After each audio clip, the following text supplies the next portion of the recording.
okay, it was a really large topic to cover, and there is a lot of homework too. So first of all, take a look at these tools: Metasploit framework, ExploitDB, which is not actually a tool, it's in fact a collection of publicly disclosed exploits for different software. Yeah, so it's really nicely categorized between local, remote, command execution, denial of service, and so on. So just browse around and see how actual exploits may look like once disclosed.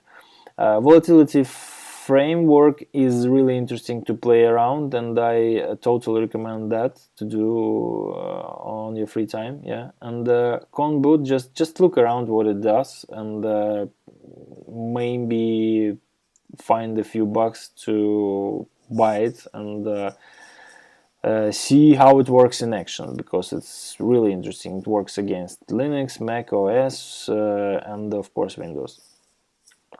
Then a really nice taxonomy of different memory corruption vulnerabilities is given by Google Project Zero on their blog. The fundamentals of Windows privilege escalation, another blog, another tutorial, which is quite cool in a few ways. First of all, it's quite wide in different ways they try to represent Windows as a really insecure platform, but most of the tricks they use are already irrelevant in the latest versions, but some of them still work. So you can see how a typical process of privilege escalation attempt may look like once you're in, okay, or you have a local access to a normal user permissions, normal user account. This is the software security course on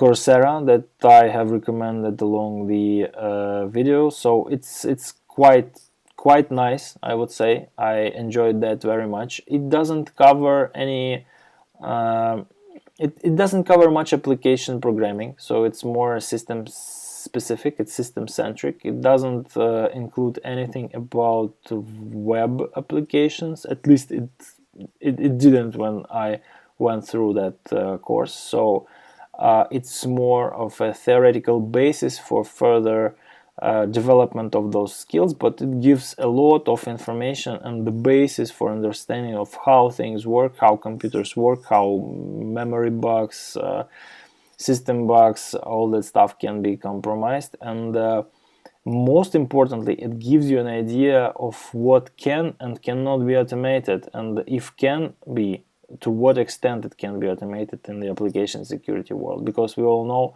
there are all those static and dynamic security scanning engines that try to find vulnerabilities in an automated way, but this course discloses the limitations the algorithms that are used by those tools have in the design, and that information is really useful for an ethical hacker in order to understand in order to get the understanding of where the manual skill, where the actual professional stands out and cannot be replaced by an automation tool, at least for now.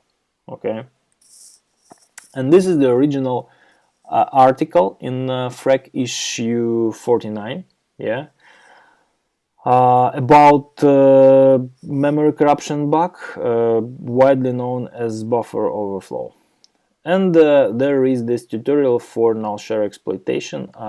This video was really long, and I didn't want to pay much attention to this really historical vulnerability, misconfiguration, I would say, even not a vulnerability, but you could take a look at this tutorial. You see it's dated somewhere in 2008, so it's quite obsolete, but still it gives an idea of how badly things were in Windows world back then. Okay, so thank you for your attention, and in the next section we will discuss web applications and the exploitation of web service and web applications and web services. And later, before that, we will put our hands at using some of the tools I have introduced in this video, and you will see how cool the results could be even in very modern and the latest Windows distributions out there.